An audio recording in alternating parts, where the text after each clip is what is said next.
Welcome to Conversations with Big Rich. This is an interview-style podcast. These interviewed are all involved in the off-road industry. Being involved, like all of my guests are, is a lifestyle, not just a job. I talk to past, present, and future legends, as well as business owners, employees, media, and land use warriors. Men and women who have found their way into this exciting and addictive lifestyle we call off-road. We discuss their personal history, struggles, successes, and reboots. We dive into what drives them to stay active in off-road. We all hope to shed some light on how to find a path into this world that we live and love and call off-road. Whether you're crawling the Red Rocks of Moab or hauling your toys to the trail, Maxxis has the tires you can trust for performance and durability. 4 wheels or 2. Maxxis tires are the choice of champions because they know that whether for work or play, for fun or competition, Maxxis tires deliver. Choose Maxxis. Tread victoriously. Have you seen 4Low magazine yet? 4Low magazine is a high-quality, well-written, four-wheel drive-focused magazine for the enthusiast market. If you still love the idea of a printed magazine, something to save and read at any time, 4Low is the magazine for you. 4Low cannot be found in stores, but you can have it delivered to your home or place of business. Visit 4lowmagazine.com to order your subscription today. On today's episode of Conversations with Big Rich, I'll be talking with fabricator, racer, parent, and TV personality Brendon Thompson, all about his life and how he got to where he is today. All right, Brendon, it's good to talk to you today and talk about your life. We've talked a few times on the phone, but this will be a little more in depth. Yes, sir. Yes, sir. How's it going? It's going good. It's going good. So let's start right at the beginning. I'm assuming that since I've already interviewed your brother, that you guys probably grew up at the same time, near the same time, and at the same place. But let's hear your side of the story. Where were you born and raised? I was born and raised in Sacramento. Okay. So I grew up with my dad, which Joe and I have the same dad. We have different moms. All right. Joe's obviously my older brother. And we lived together for short periods of time as I was growing up. And he was always with his mom. I was with my dad. I was never really around my mom until at an early age, to be honest with you. Okay. So, but I grew up in the heart of Sacramento, which was a terrible place. So like terrible place to grow up. Like south of, is that real North Sac? Oh, North Sac. So north of 80? Yeah. So I was in like Rio Linda, Del Paso Heights, North Highlands area. Yeah, you grew up in a rough area. I was it was a rough area. And that's where I was like from 12 years old to 18. I was that typical troubled kid, I was in and out of trouble, running away, in and out of juvenile hall. And then when I hit 18, I went to jail. It was crazy. But like the saving factor of it was weird. Every time I lived in Sacramento and grew up with my dad, I was there. I was, just being the rebellious kid, hanging out with all the same old friends or so-called friends down there, and just in and out of trouble. And then my brother would come and save me and take me with him, and I would do I'd get back on track. So like I'd go to the Bay Area with him, and I would get back on track, and then I'd be like, "Oh, I'm good. I'm gonna go back down to Sacramento and hang out with the same friends." And then I'd go back and move in with my dad, and I'd get back in trouble again. But it was always my older brother was always the helping hand for me, like picking me back up when I was just doing wrong, because like when I was with him, he kept me on track. And we did everything together. It's like we rode bikes, we raced bikes. He got me into that with all of his older friends. And he was like a second father to me. Like, but I mean, he was like 21 when I was 14 years old, I think. Okay, that's what I was going to And ask next. Is what was the age difference? All right. he's 9 years older than me. Okay. So I was 14. He was young. He was just in his 20s, and he was managing a bike shop, and he brought me in to live with him.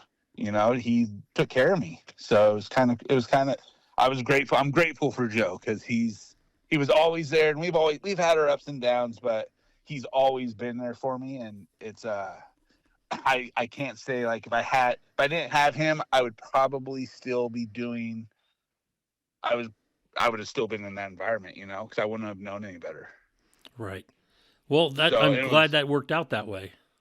It was awesome. And like a lot of people like that know me now, like they're like, "You've never been in trouble." I'm like, "Oh yeah."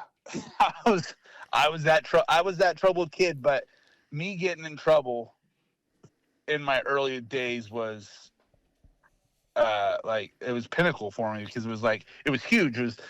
It was a huge learning step. Like I remember and it was like all these chain reaction effects that came down at the end that got me to where I'm at now. So, and it was a huge stepping stone for me. But yeah, it was crazy. So when I was 18, just turned 18, got in trouble, and then I went to jail. And I spent a year in Sacramento jail, which is the worst experience. And I remember Joe picking me up. Even those days, he still picked me up, and he brought me up to Grass Valley. And once I moved up to Grass Valley with him, I never looked back, and I was on a path that I am now, and it was all downhill from there. It was good things from there on out. So, 18, you had to wait until you became an adult. Yes. To get in trouble. So you couldn't have done it while you were 17, right? No. I mean, I did it from 14. Like I was in and out of juvenile hall from 14 to 17. Okay. And then 18 came around. Then it was like, you're in trouble.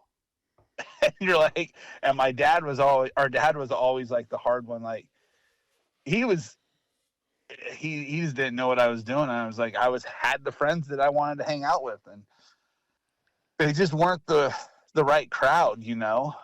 And Joe was always trying to get me to be with his crowd. Right. And which at the end of the day, so when I was 18, spent a year in jail, and I didn't have a career path or nothing. Didn't know what I wanted to be. I couldn't weld. I didn't know how to do anything. I knew how to work on cars, and I worked at a transmission shop for about a year and a half from like 17 to 18, but then went to jail, got in trouble, and then moved up to Grass Valley with Joe and went to work with him at his work, building gas tanks. So, and that was like a whole turning point for me right then. And what was that like that first day getting out of jail and your brother picking you up? Did he try to talk to you about it, or did he just whoop you into shape, or did you guys just drive on up to Grass Valley? No, we just drove up to Grass Valley. He goes, "Hey, you want to work with me at it was a company called Fat Cats." So he's like, "You want to work with us?" And I'm like, "Yeah." He's all my boss. And I didn't like I said, Joe was the welder. He was like the head guy there welding, and he would weld all the gas tanks, run the shop. And they were like, "Hey, we need you to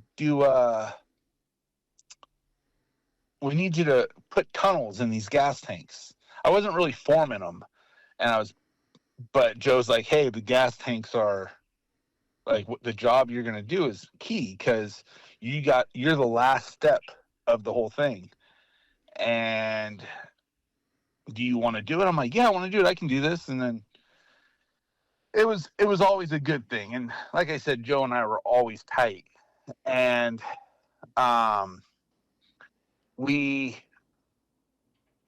once I started doing it, I went to work and the gentleman's name was Don, our boss. And he was an older gentleman, and he was showing me how to do the stuff. And my first week I almost got fired because I was laying out the tunnel, and unfortunately the schools I went to down there, like, they didn't really like work with you on all your fractions with like daily need stuff for people that need it. And I was like, I knew my eighths, my quarters. I didn't know my 16ths.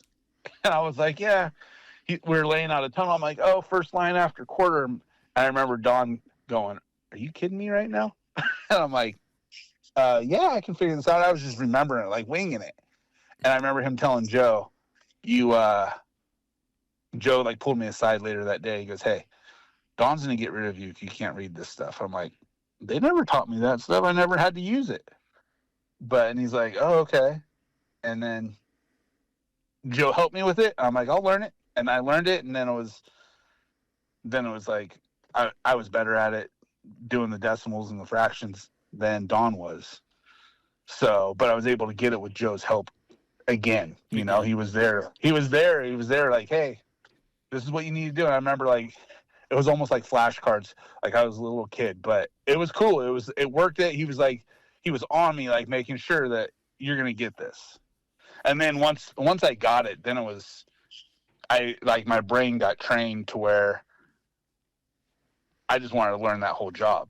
Like I wanted to do every job in the shop, from welding to building the gas tank from scratch and learning it. So I was like the valuable person there.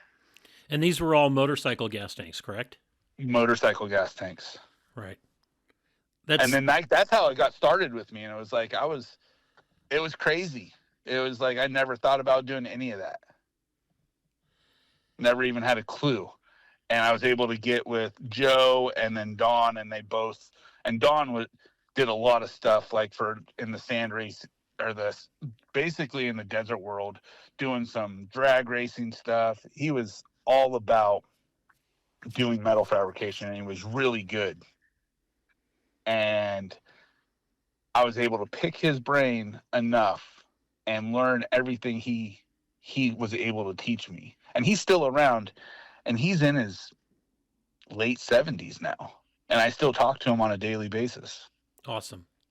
Yeah, it's very cool. It's very cool. So, he actually just bought a speed car. Oh, really? Yeah, he just got it last week. So, just got his El Diablo, he said. I was like, he's like, I'm going to go race it. I'm like, that's awesome. So, that's cool. But yeah, that's just that's where my challenges started. So, Rio Linda, that area. Yes. I know that's not a nice area. No. I did some HUD housing out there when I was a landscape contractor, and it's a tough area. The schools down there, you said they didn't teach you much of the fractions and stuff. Were you interested in school at all, or was it just, it's where you had to be, so you were there and just wanted to get out? I had to be, just wanted to get out. I mean, like when we walked through the classrooms, it was like we walked through metal detectors. Right. And that was early, and I was like, it's like, that's craziness. You don't want that. I mean, I just wanted to get out of there, and I had no interest in it. What kind of work did your dad do? He did a little bit of everything. He went to law school for a little bit, and then he was a salesman, and he just did a lot of everything. Like my dad didn't have a lot of money, and we just grew up around drinking and all that stuff. He would drink a lot, and we just never. That's why, if you notice, Joe and I never drink. Right. Or I'm not sure if you know that. Like neither one of us drink. That's a good thing. Yeah, we don't drink. We don't do any of that. We just like to go and have fun. And I remember, like, it was crazy. Like my dad was like, he was always tried to do stuff for us, but it was like he was there, but it's just hard to explain. He was truly in his own little world. Yeah, a little bit. Yeah. And he's no longer with us now, but it was crazy. Like I remember I was like 14 years old, and we moved to our new house It was a rental house on 32nd Street. It was right on the border of the Air Force Base, McClellan Air Force Base. Like the corner of the runway. And we were moving out. It's the Rio Linda area right there. And my dad got a good deal on the house to rent. Well, my bedroom had a square, like a square rectangle cut out of the carpet, because the guy committed suicide there. And that was my bedroom floor. And my dad just left it that way. I was like, are you kidding me right now, Dad? It stuck in my brain. It was like, that's how our dad was. And that's why, like, I was just a product of my environment. And then when Joe was around, he would take me back, and I'd be doing great. And then I'd go back to where I was, and then I'd fall off and do shitty. Right. That But product of your environment is a rough one. Yeah. And I mean, I remember my dad used to teach me a lot of stuff, but it was more hands-on. And he'd be like, oh, change the transmission or change the clutch in my truck over there for me. And I'm like 12 years old. And he would sit there watching me do it, but making me do it, it's a learning lesson for me, because like I was able to work on cars, be able to fend for myself a little bit on that, which is, if you look at it that way, it was a good thing. Right. A lot better than some of the people that grew up in that neighborhood. Yeah. I mean, you can fend for yourself. You can figure it out if you make it happen. So, but yeah, there's just been a lot of ups and downs like that. But other than that, it was always a good thing for me. And then once I moved out with Joe, like, we would race bikes and do all that stuff, and it was super fun down in the Bay Area. So once you got up to Grass Valley and you're working Yes. in the shop, Fat Cats. Yeah. How long did it take you to master the fractions and getting the tanks shaped right, until you jumped into the full welding and everything else? Well, it was a few years before I because it was a big process. Like, we were doing a lot of gas tanks. We were trying to average 8 gas tanks a day for people. And this is all hand formed. So there was, and all custom sizes and stuff, right? Yeah, 6 of us. We had like full production lines. And it was to the point where we were doing stuff for everyone, and everyone for all these biker build-offs, and everyone in the motorcycle world that you can think of that is out there, we would build parts for. And we were just making parts, and then I started learning. Like, I remember coming in, I would do, on my breaks, I'd go and practice welding. And I'd pick Joe's brain, and Joe would give me tips and help me do it. And then I would go and be like, how's this? I'd do weld tests and come back and just practice welding. And then I wanted to do the sides and start forming the metal. And unfortunately, we never had a whole lot of time throughout the day. So I had to come in on the weekends if I wanted to learn how to do that. And that's what I started doing. And just because I needed the time to do it, because I'm a hands-on guy. Like, you could show me so many different things, and then I'll look at you like the dog you're trying to teach to sit. And I'm just like, huh? But until I put my hands on it and I start doing it myself, then I can pick it up quick. Right. Because I'm more of a hands-on learner, and just let's get it done. And then so I got that. It was a couple years, and then I worked for Fat Cats for probably 12 years before I started there in 1997, and worked there. And then when the economy took a crap, was it 2008, 2009? Yeah. Joe was already moved on to his stuff. I was still there, and then our old boss was like, hey, I'm going to semi-retire, and if you want to do the gas tanks, I'll pass all the gas tanks off to you if you want to do your own thing, and I'm going to keep doing fenders.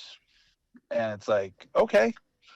So, and then he shut his shop down, and he went back to his house, and where he was had his own home shop. And then I went to my house, and I had a shop at my house, and we, yeah, I just started doing my own thing, and I'm the type of person I like to just jump in hands on and see if I can get it done and make it happen. And I had the house that had a shop at it that I was able to.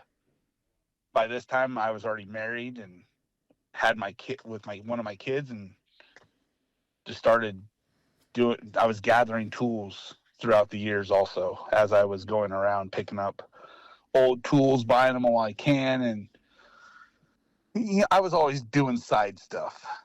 So the forming of tanks and that kind of stuff, was that done on like an English wheel, or was it piecing, you know? No, it was done. It was done. English wheel came into play towards the tail end of it, but it was more power hammer and air hammer. Okay. And a lead-filled mallet into a lead bag. Just forming we had patterns, and we'd make the gas tank shapes. And then towards the end, we got to the point where we had big power hammers, and we were just like forming hammers. And I was learning. I did all that with like creating all the crazy shapes that you'd see like Jesse James doing when he was doing Monster Garage and all that, Motorcycle Mania and stuff like that.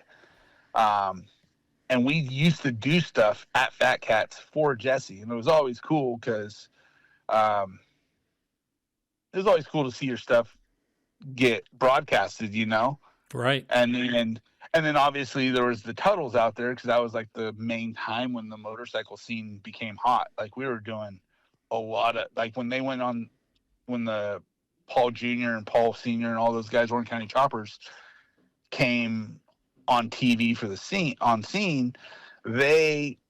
We did the Statue of Liberty gas tank for them for one of their episodes, and they were like, "Hey, our guy Rick can't do it because it's getting copper coated. Can you guys make this?" And we made one. The first one was wrong to their specs, and then that was part of the drama of the television scene. It was, our gas tanks aren't coming back now. What do we need to do? We need this, and we had to build them a new one. And we built it, got it done, and it was just cool. Like we did stuff for Arlen Ness. We did them for all those guys, and it was like we used to always, when we were watching if we would watch that TV show, we'd be like, "These guys are idiots. What the hell are they doing?" and we did, like, as the guys building stuff, that's how we looked at it. And it was always funny because once I started doing my own stuff, and then now we're in the late or mid 2000s, 2010, I think, is when I got that phone call to see if I wanted to come build a bike with Paul Jr. on television. So that was after him and his dad split, right? Yep. So I was doing my own thing. I was, just plugging away, and I was content, and just, starting a family. My wife and I are married, and it's like, we got my kid, had my son, and I get a phone call. My wife was pregnant with my daughter, and I get the phone call from my old boss, because Paul Jr. called my old boss, reached out to my old boss, and was like, "Hey, this is Paul Jr. yada yada," because they talked on the phone every so often. And he was, I remember the day because it was crazy. It was a Friday. So he asked my old boss, "Hey, you know any good sheet metal guys? I'm in a predicament." And he goes, "I got one guy, but he probably won't move out there." He goes, "I don't need him to move out here. I just need him to come work with us and help us out." He goes, "Can I get his number?" He's like, "Sure, I'll give you his number. No problem." So my old boss calls me and he goes, "Hey, he's going to probably call you. What do you think?" I was like, "I don't know. I'll see what happens." And he calls me and he goes, "Hey, this is Paulie Jr. from Paul Jr. Designs." I'm like, "Hey, what's going on?" And he goes, "Hey, can you come out and help me? I got 30 days to get 2 bikes done for Sturgis." And I'm like, okay. He's all, I need you to come out here Sunday. And this is on a Friday. And I was like, well, I'll call you back. I got to talk to my wife. She's pregnant. And he goes, okay. How So I far called along my was wife. she? 6 months. Okay. So I called my wife, and she's like, yeah, that'd be awesome. That's cool. I'm like, so I call him back. I said, yeah. He goes, when can you come out? I was like, we'll come out Sunday because I'm going four-wheeling tonight.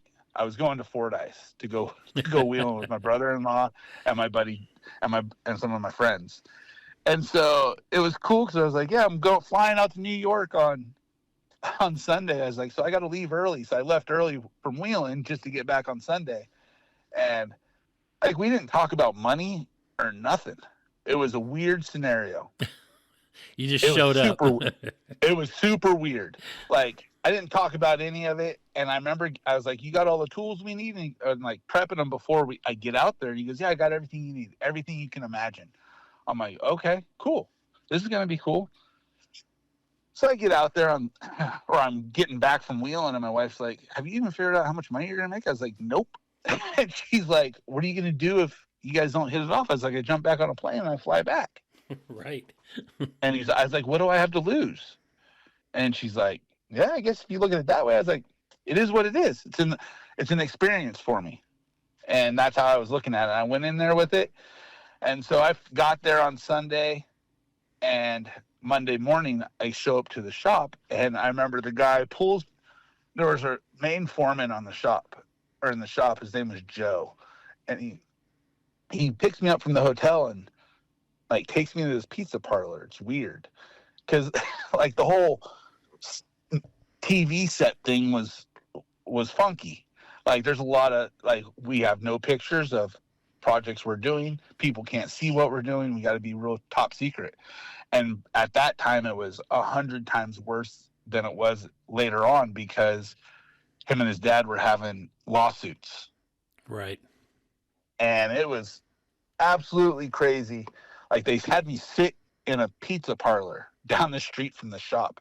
And Paul comes in and he goes, where's the guy? He goes, oh, he's down at Johnny's pizza place. He goes, why is he down there? He goes, well, we want to have an introduction. They're like, why didn't you leave him in the damn front office? He's like, I don't know. It was this weird scenario. So we came in, he brought me down. He goes, hey, I'm such and such. And he goes, because what happened was Paul's dad paid this guy named Lee Stamper that was working with him or something to just leave him hanging on this build.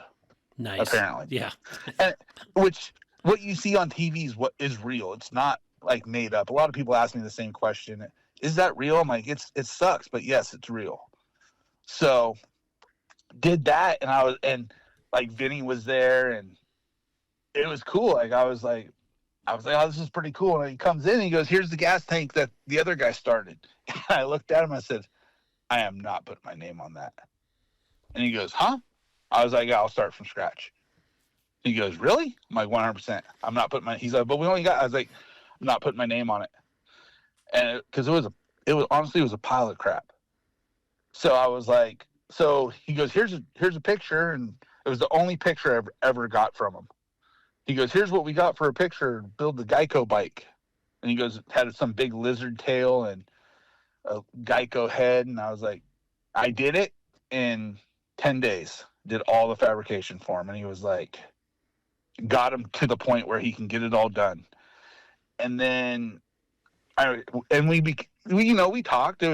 He was super respectful and all that stuff, and super cool guy to work with. And then we were going to dinner before I was going to leave, and I was talking to one of the foreman, Joe, and I was like, yeah, we wish you lived closer. And I was like, well, if we can make everything work out, I'll just shoot back and forth on an airplane back if we can arrange everything. He's like, are you serious? You can do that? I was like, yep. If we can coordinate, that's what I'll do. It makes sense. And he goes, and it was all downhill from there. Nice. And I did that for 12 years. Wow. every 2 weeks I was flying back and forth from New York to California.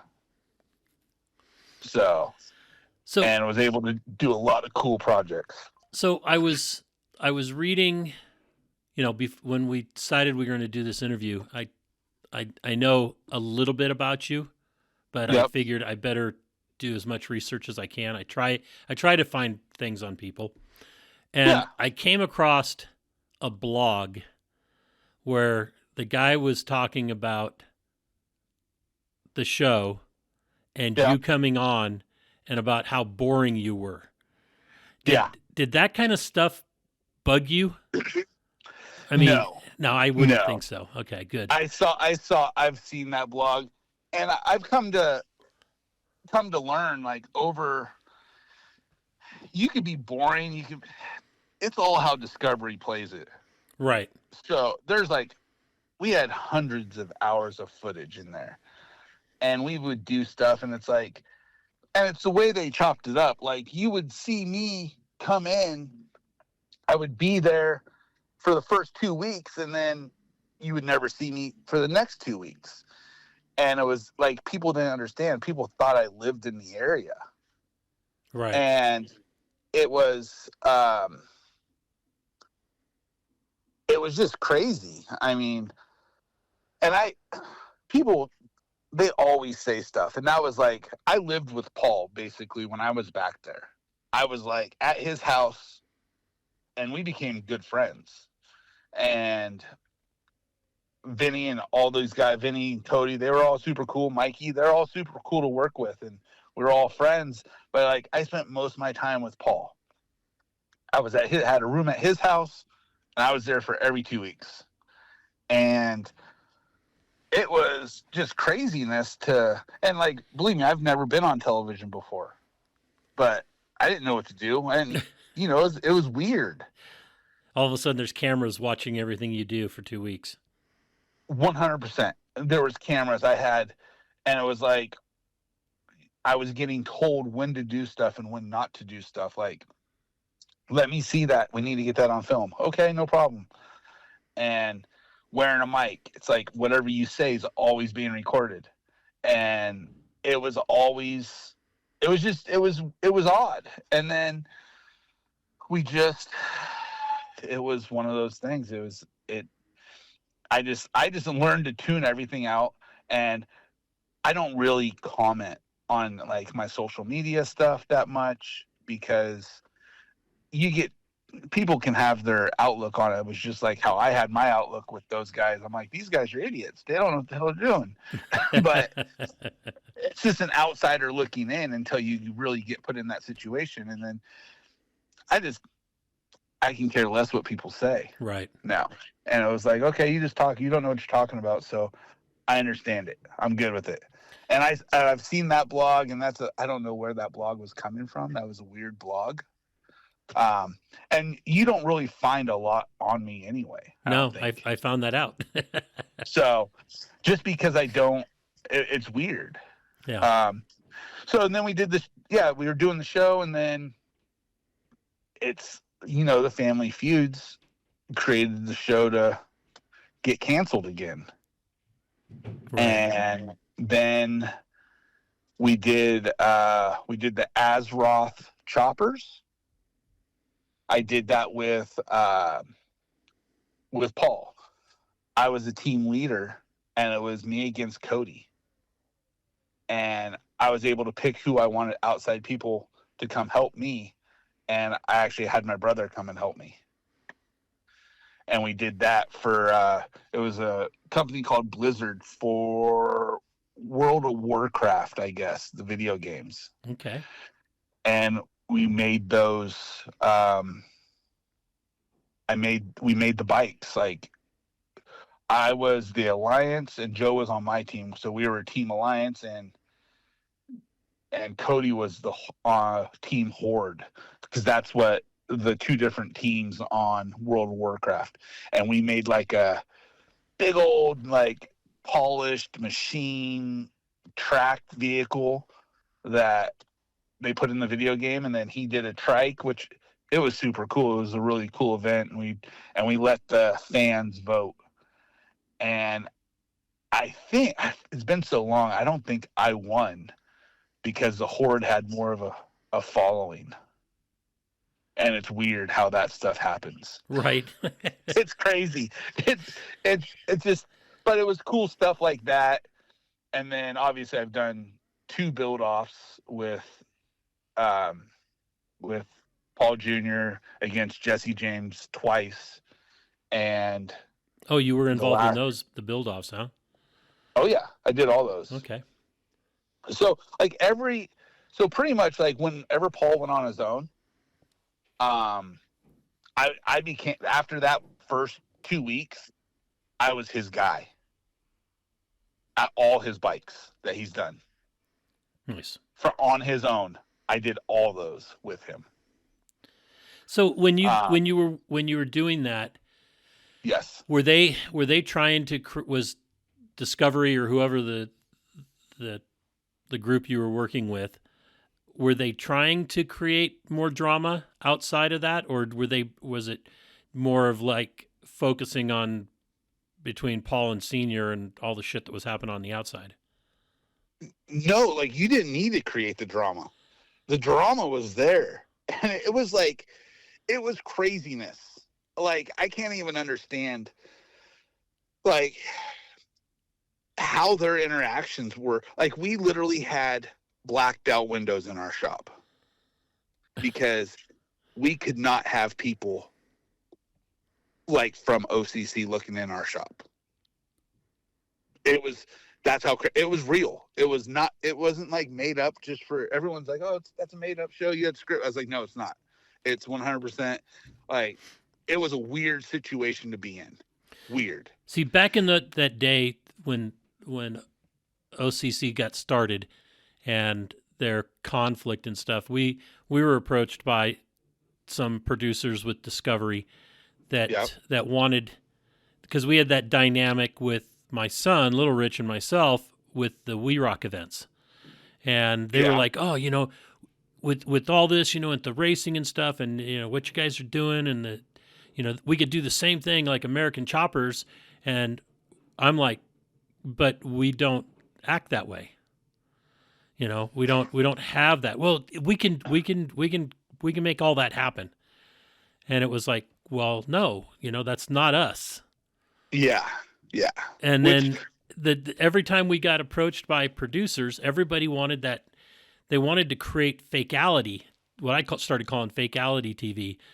And I remember one time with a producer, I told them, I said, well, here's how it's going to work. You can come out and show what we do. There's enough drama at the events themselves that you don't have to create it.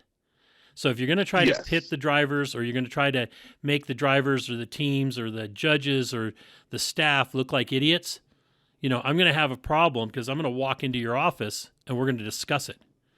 And the lady goes, what do you mean we're going to discuss it? And I said, well, if you make us look like idiots, I'm going to defend. I'll go to jail for my business, for my sport. I will walk in there and I will thrash somebody in the office. And she goes, you would hit a woman? And I said, no, but there's got to be a guy in your office going to take one for the team. That was the last phone call I had from her. And this went on for like a month. Yeah, it was really like this. We never really had. So when I was obviously talking with Paul, and he was explaining to me how the show happened, and when they got the call, they were doing their bike builds, and they were just doing mediocre bike builds, I should say.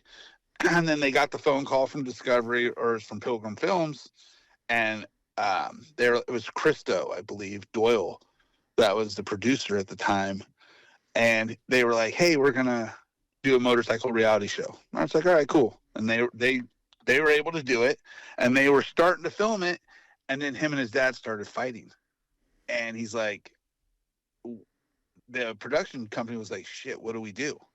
And they said, well, just keep filming. This is going to be reality. And it was real fights. They were getting mad. And then they thought they were pretty much done, I guess. And then once they aired it, people loved it. The family dynamic. And that's how it was. And like, I've never really worked with Paul Sr. hand in hand. I have later on, but I worked next to him, and I legitimately saw how it was. It was absolutely crazy, because so they had an old shop at the Ironworks place, and Paul called me after the show was canceled. Discovery wanted to come back and do a special, because they were going to tear down the old shop. And they're like, hey, we want to come he's going to bring his fabricator. My dad's going to bring his fabricator. I'm going to bring you as my fabricator. He's like, are you in? I'm like, yeah, I'm in. No problem. So I was like, let's do it. And because we all had our own shops. So I fly out, I get there, I'm like, what are we doing for a bike? And he goes, and it was for a company called ABC Supply, and they do roofing supplies. And it was Senior's client. And I remember he's like, yeah, we have no drawings, because they were like, because every competition that we've done with those guys against Senior, he's always lost to us. And it's like he wanted to beat us at something, because we did one with a GM for the Cadillac CTSD. It was a build off against him and his dad. We did that, and we went head to head at the GM factory, right, and in Detroit, and we let the fans vote. We won. It was super cool. And then we did the biker build offs with Jesse James and Gas Monkey and all those guys. We won. Fans voted. So his dad was like wanting to get, just try to be on the same page, or, not lose against his kid. Right. And because sometimes that's hard to do. I mean, but at the end of the day, as a dad, you want your kid to be better than you. Correct. So that should be a goal. So he should be happy, but people don't look at it that way. So we come and we're no drawings. Everyone's on the same page. We're not going to do any drawings. So I remember Paul, myself, and Rachel, Paul's wife, we walk into the old shop, and it was like an old, wet, dirty metal shop. It's where they originated from, the smallest shop that they had. And so I was in there with them, and so I'm like, we're just going to build a bike for fun. He's like, yeah. I'm like, cool. That sounds like a great plan to me. So Senior walks in, and he's got like his whole crew, Jason Poole, Josh, all these guys. And we're like, what's going on here? And he goes, all right, like we're starting to film. And he goes, all right, here's what we're going to do. This is the bike we're building. And he puts down the picture, and we're like, huh? And we look at it. It was like one of their old school bikes. And Paul's like, I thought we weren't doing any. Nope, this is what has already been signed off. This is what you guys got. And we're like, okay, this is how it's gonna be. And he's like, and it was a shit show. And this was a collaboration bike that we were building together. And I was like, man. And I remember his dad going, okay, here's what you're gonna do, Brennan. You're going to build the handlebars and the pipes, because you're a great pipe bender. And I'm like, huh? And I'm like looking at Paul, and he's like, and he goes, I'm going to have my guy build the gas tank and the fenders. And we're like, okay, that's what I do for a living, but this is what you want to do? That's fine. I'll do whatever you ask me to do. I don't care.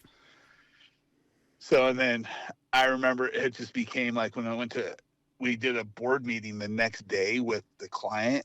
And Paul, he lost himself in the client's room, in the room, because he's like trying to explain, like, I thought we were going to just do a collaboration bike out of our heads, no drawings, but you guys give me this picture, and I remember walking up to this old school bike that was in the background. And he goes, but you want this bike. You might as well just repaint this and take this one. And I remember his dad lost it. And Jason lost it. They were screaming at him. And I was like, holy crap. And then that's when it all went downhill. And then, like, we had no say on anything. No design say, nothing. Paul meant, and we were sitting in front of the frame a few days later, and I remember Paul going, "Hey, what if we do this, Dad?" And his dad, like, veins popping out of his neck, just screaming at him, saying, "This is what you this is what you do. You're always trying to change it." And he's like, "Whoa, Dad, I just want to build a bike with you." He's like, "That's at the end of the day, I just want to build a bike with you." And I was sitting on the other side of the bike. I was like, "Holy crap, this is not happening right now." and I was like, "Whoa!" And then I remember Josh. He's like, "So what do you think about this?" And I remember, like, I couldn't. I was like, "Oh, we can't do that." And he goes, "What do you mean you can't do that?" It's like, per drawing, I can't do it. And he's like, "Are you kidding me right now?" I was like, "Nope, not signed off on that one." And we started being difficult a little bit, you know. It was like, whatever. If we're gonna just get pushed into doing something we don't want to do, we might as well have fun with it. Right. So, but it was his dad was just like lost his shit on him. I was like, no way. I noticed that he just seemed to be aggro all the time. It was 100%. And I mean, it was just always crazy like that. I was just like, and then Paul was the total opposite. I mean, but he knew how to push his dad's buttons, I guess. And him and I worked on, like, we worked so good together because, like, we're both like shooting from the hip. And that's like something with my older brother. Like, I always refer to it because everyone laugh like, hey, when it comes to racing or anything, I refer to my brother as because my brother's a super smart guy, as a sniper. He always wants to get that kill shot, that one headshot, you know? I was like, and I feel, and like, I'm more the guy that comes in with a 6-shooter that's just letting it loose like like a cartoon character and say, "Sweet, I got one." And it drives Joe nuts. But that's like the best way for me to look at it is he's a sniper and he's always he wants that kill shot. And you just want to lay down a lot of fire. If I get something, it's great. And I'm here to have fun and enjoy life. And right. I just want to have fun and be happy with things. I don't need drama. I don't need any of that. So then it's just like, and then Paul's the same way. So that's how we just work good together. It's like, it was always hard for Paul to let things loose. Like to give the reins to other people if he wasn't there at the moment, you know, because that's like the biggest challenge everyone on social media or in these forums or blogs. They're always talking about how Paul's never there building stuff. It's like, Paul's there. It's like, but we all have our jobs. Right. That's what we do. He comes up with certain ideas, and then he has people there that when he builds a team to try to execute it. Right. And that's what I was there for, because I'd be able to pick things out of his brain. I mean, it'd be napkins, like we'd doodle on things, and he would go, "I'm thinking like this," and I'm like, "Well, I did this bike back here this day for this guy. What about something like this?" And he was like, "Oh yeah, that'd be cool." And then we'd just be able to run with it. Yeah. So collaborate, come up with. Yeah. And I mean, we did a lot of cool stuff like Gears of War. We did a Camaro build. And I mean, I've had a lot of cool experiences with the show, with Paul. Was able to meet a lot of cool people, and it gave me a lot of opportunities to further myself and do things with them. Awesome. So your business now is Elite Metal Design? Yes. And you had that while you were working American Chopper as well? Yep. I would just do it was just basically gas tanks. And then once my old boss was like, "I'm going to sell Fat Cats," because I always made it a point not to compete against him because he was doing fenders. Right. And I didn't want to steal his customers. So I never did the fender side. And then once he started telling me like, "Oh, I'm going to sell Fat Cats. Do you want to buy it?" And I was like, And by this time I was already a few years in on the show, you know?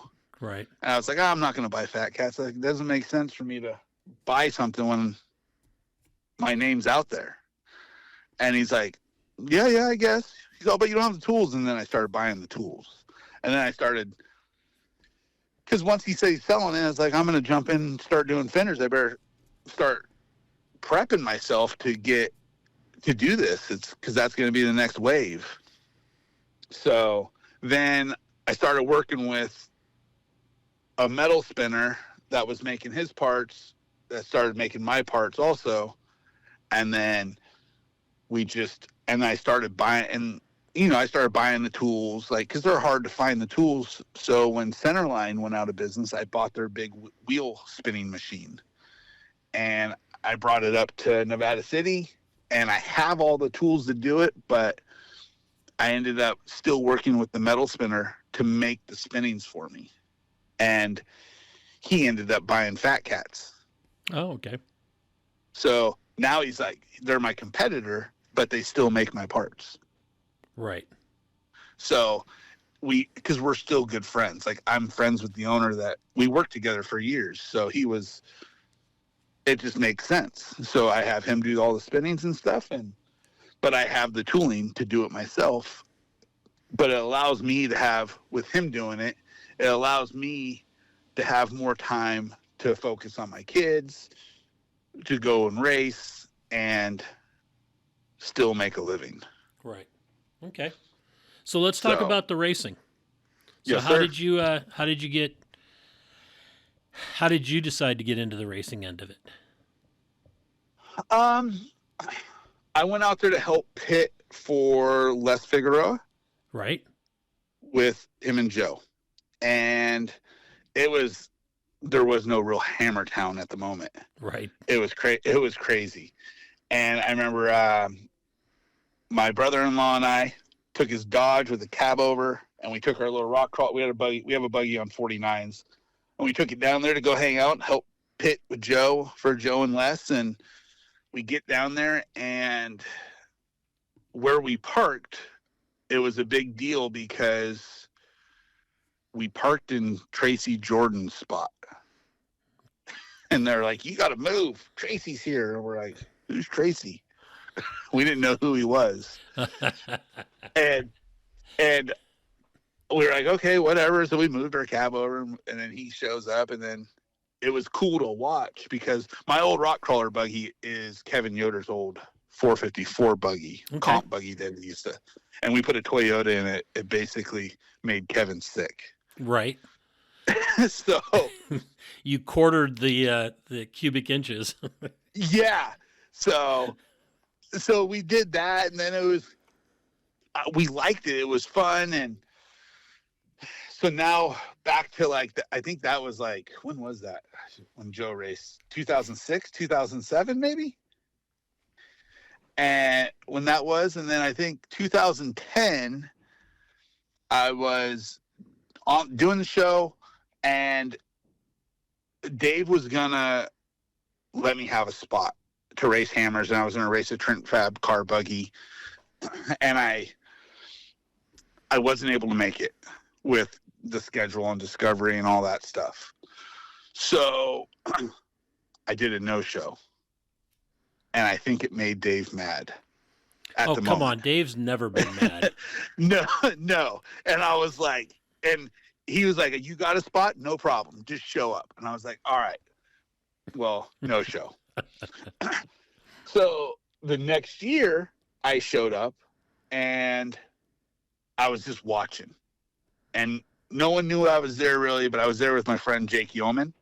Okay. And he was racing with BJ Baldwin. BJ was driving his car, his Trent Fab car.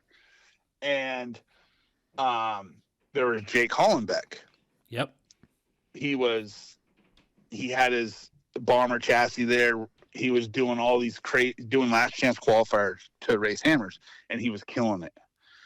And in his last chance qualifier round, he broke a transfer case. And he was pissed because he was doing awesome runs, but he didn't make it.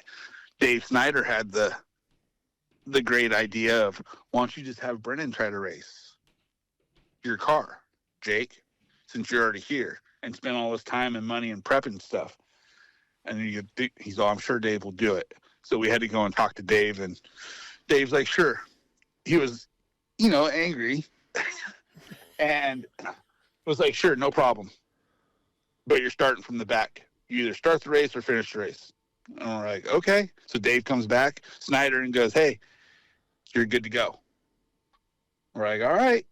So, and this was the day before the race. And that morning, I'm walking up there. I'd never met Jake before, really, until that night before.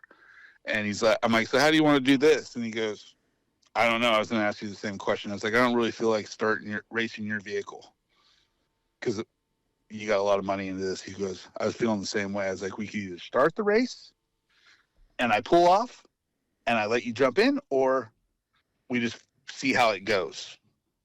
And he's like, let's just see how it goes. I'm like, all right, cool. And we started racing and we started back, and he was killing it.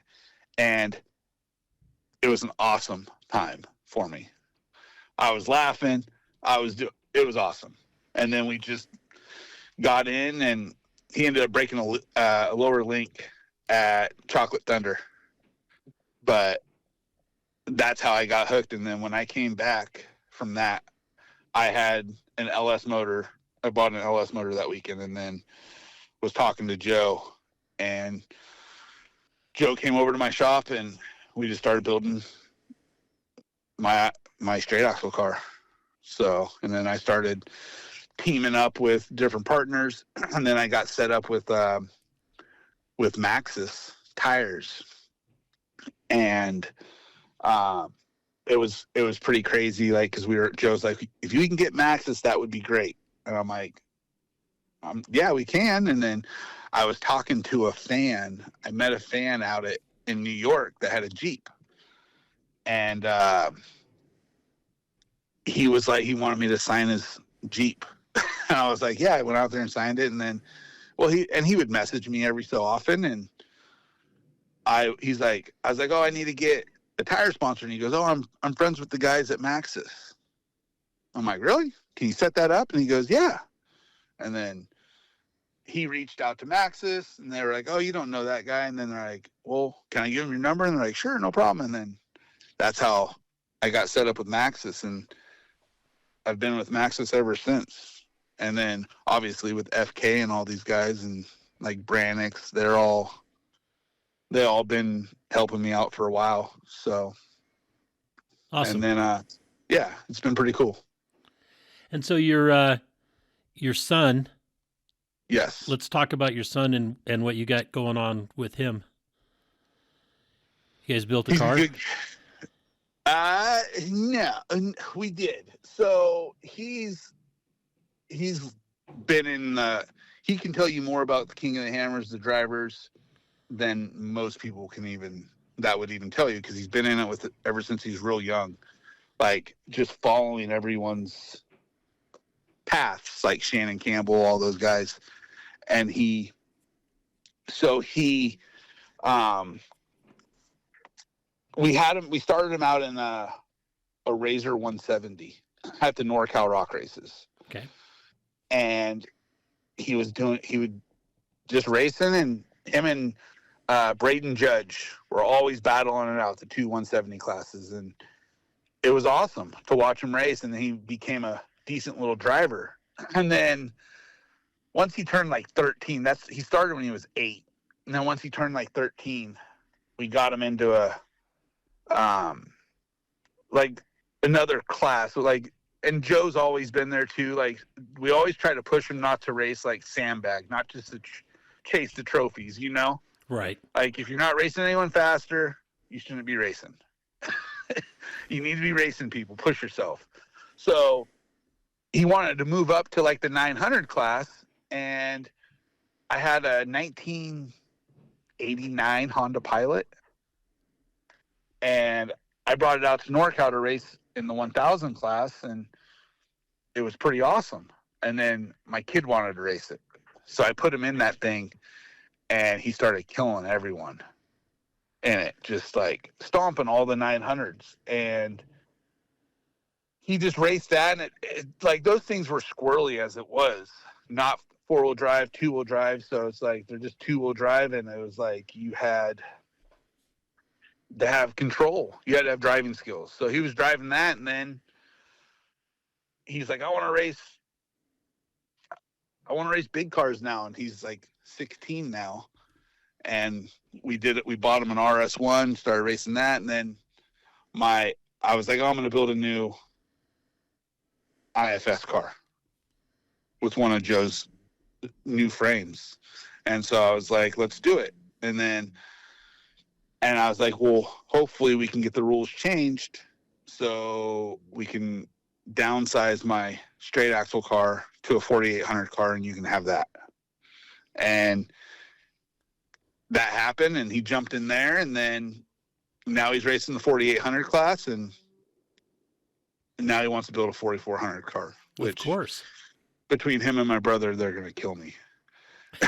So I'm just like, but it's like, that's all he watches so many videos. And it was cool for him this year because he went to Hammers and was racing 4800, and his qualifying run, he was able to go out there with, he has a 2-seat car, but he wanted to run it solo. Well, he's up in line waiting to qualify, and who jumps in the car with him is Shannon Campbell. Oh, nice. And he's been growing up watching Shannon, and Shannon's like, he cares? Like, no, I don't care. I was like, just guide him. I was like, I know you can't see, but just guide him on the right path. He goes, I'm just out here to try to get a good lap, to run a lap. And we're like, okay. And then I was like, but one thing about my kids is like, you can tell him, he's a listener. Like Joe can tell him, I can tell him, we can all tell him where he can improve on something on his driving, like on the track. And he soaks it up like a sponge. Me, not so much. Right. I'm like, yeah, I'm here. I'm going for it. But he soaks it up. And I was like, I just told Shannon, I was like, dude, tell him, he'll listen to you. Just tell him what you think he can do better. And he'll takes it. And he goes, all right, no problem. And that's how he did that. And he was excited. He qualified, I think 30th or something like that. And it was a good place for him, Right. So, and then he ended up losing I believe a transfer case on a second lap. And I was going to co-drive with them, but we ended up putting a friend of mine in there that is all about the rocks, and just, I need to back off. Like, it's too hard for me to be in the car with him because I want to tell him or not tell him what to do, but because I want him to find his own way. And sometimes it's easier to do it without your dad in the car. Right. So, No, I agree. I totally agree with that. So I'm like, you know what? You want to drive? You want to co-drive with him, Zach? He's like, yeah. And then he was all about it because he's never raced the Hammers. And we're like, go get your USAC and you can co-drive with them. And they both did well. They can talk, and he was able to take this line, take that line, and because my kid doesn't have like the most rock crawling experience, but the most rock crawling that he gets to do basically is at the NorCal rock races, and it's not even crawling. We're blasting through the rock piles. Yeah. That's just hammer down and hope not to break something. Yeah. Yeah. So not a lot of finesse at the way those rocks are set up, but that's understandable on a short course like that. Yeah, it's fun. I mean, I like it because it's fun, but you're risking to break your stuff. Right. So, but yeah, that's how. And then we just built him we're doing his senior project. He's working with Joe on this one too. Is a 6100 truck. Oh, really? Yes. So it's going to be his first senior project / along with his other Toyota that we just built. So he's got a 6100 truck chassis that we bought with full body. We got to do some suspension stuff, and it's going to have, he has an LS3 for it. We've been gathering parts for. We just came back from Joe's this weekend because Joe was measuring suspension stuff for shocks, and Joe's going to be his mentor on that. And just, we're going to take it out to like do some of these smaller desert races and just let him have fun in it. Just nothing super competitive, but it's a cool senior project. And he wants to tow it in with his 2017 Tacoma that he just got done straight axling and did pre-runner fenders, and we're doing transfer case swaps, and it's a learning thing for him because he's trying to figure out how to make stuff work with all the electronics. Right. Which is tough on some of these straight axle vehicles these days, especially with stuff being so new. True. So, but yeah, he's busy right now at the moment because this is his senior year. So we got to get everything done, and then hopefully have the 6100 truck done in a few months. Well, cool. I'd like to see those projects. So we'll have to hook up since we're close. Yeah. Yeah. We're always tinkering around doing stuff. So, and just figure out, he doesn't know what he wants to do for school yet, or if he wants to go to college or what he wants to do. I just know he's got to get him graduated, which he does great in class and stuff like that. So, I think he may be an apprentice at a machine shop, at a local machine shop down here. So that's what he's more of a hands-on guy too. So, but wants to, we still need people to try to learn to build stuff these days. Absolutely. Like we're losing that a lot. Yep. So true. Yeah. So talk about your family life with your wife and daughter. Yeah. Been married for 20 plus years. It's crazy. Very good. Yeah. And we're still going strong. So March is going to be, I think, I don't even want to, it's 20 plus. I'm just going to say it that. Wise man. But yeah, I don't want to say days or years. But yeah, my wife works for an eye doctor, and she's been there for almost 20 years, or 20 years plus too, just as long as we've been married. So, and then my daughter's 13, and she does a little bit of racing herself in the UTV class. But she's just a stud at volleyball right now. So she's been doing a lot of volleyball traveling for a team called Synergy. So she goes all over the place on a national level. So she's doing that and then doing school stuff. And then she's just plugging away on that stuff and focusing on that. But she's been saying she wanted to race more. But that's pretty much where my family stuff's at. And then like I got my brother-in-law and stuff. He's a huge help on a lot of this stuff with me because like with the racing side, he was out there racing with Jake Yeoman a lot in the 4400 class, and but now he helps us out with the race, doing the racing with my son and my daughters. He'll drive the semi and stuff to get it to different races, and he's always been there to help us get like the cars ready and stuff like that. So he's been like a huge help on that. So, and that's my wife's brother, and it's just been good. Cool. It's been good. So what's the future? Get your son into like racing Vora or some of the smaller NorCal races, and get him to race whatever we can. I mean, we just love racing, enjoy it. I think I'm going to Sea Otter in April. We're going to probably race some bikes again. He may race bikes. So I know I was just talking to Maxis about going there, and I'm like, you want to race? I'm like, yeah, I'll race. I haven't raced for a while, but Joe was laughing at me about it. Awesome. But, yeah, I think he wants to do Vora. He'll do some Vora stuff, and whatever stuff will allow us to race. I mean, we just like racing. We like to go out there and have fun and enjoy it, and then just let things rip and have, just be out there in general. Well, that kind of a direction is a lot better to keeping kids on the straight and narrow than, say, like your upbringing where, you fell in with the wrong people. 100%. If they're involved in racing and athletics, there's very little time to get in trouble. Yeah, and the cool thing about, like, with my kids is, like, I try to take them places with me.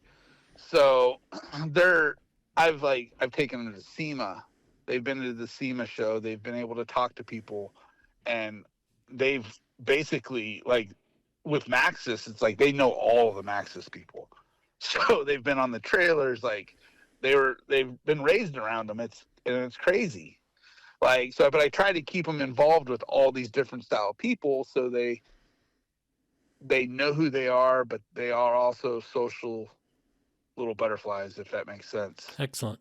Yep. So, because I mean, especially if you want to race and stuff, they're going to have to reach out to people and talk to people for sponsorships, for helping out and figuring out what they need. And because I can't do it all the time because it's hard. True. Because they need to learn how to speak to people and try to build relationships with them. I agree 100%. So it's a good education. And we're hoping the 6100 truck thing will do that, because we wanted to reach out to them, or I'm gonna have my son reach out to different sponsors and talk to them about it. And I'm hoping we'll have some stuff like with WFO. I think doing some videos, hopefully, with Trevor and those guys. So with the project, so because I know they help my son out with some parts, and I think they may do some videos and stuff. But just doing some videos to show people, or kids in general, to maybe how to reach out to people so they can see different ways, but see the truck getting built also. Perfect. Excellent. So we'll see how it goes. Excellent. Well, Brendon, I want to say thank you so much for spending the time this morning and talking about your life and your family and your racing and your television career and all the things that you've done. And I want to say congratulations on turning your life around from those early years. Yep. And providing a good life for your kids. Yeah, it's enjoyable. I appreciate it. Excellent. So I will get in touch with you, and I do want to shoot your son's Toyota, the straight axle. I know we didn't get that done down at the Hammers, but we'll get that taken care of. And maybe we can go do some wheeling this winter, or this spring or summer too. Yeah, we definitely want to go do some snow wheeling soon, because we just got the driveline and transfer cases swapped out in my kid's Tacoma, so we can go play in that thing. Perfect. So definitely want to go get it going. So all right, Brendon, thank you so much for your time, and I look forward to getting the responses on this podcast. I think it was a good one. Thank you. That's awesome. Thank you. I appreciate it. All right, talk to you later. All right, bye. Bye-bye. Well, that's another episode of Conversations with Big Rich. I'd like to thank you all for listening. If you could do us a favor and leave us a review on any podcast service that you happen to be listening on, or send us an email or a text message or a Facebook message, and let me know any ideas that you have, or if there's anybody that you have that you think would be a great guest, please forward the contact information to me so that we can try to get them on. And always remember, live life to the fullest. Enjoying life is a must. Follow your dreams and live life with all the gusto you can. Thank you.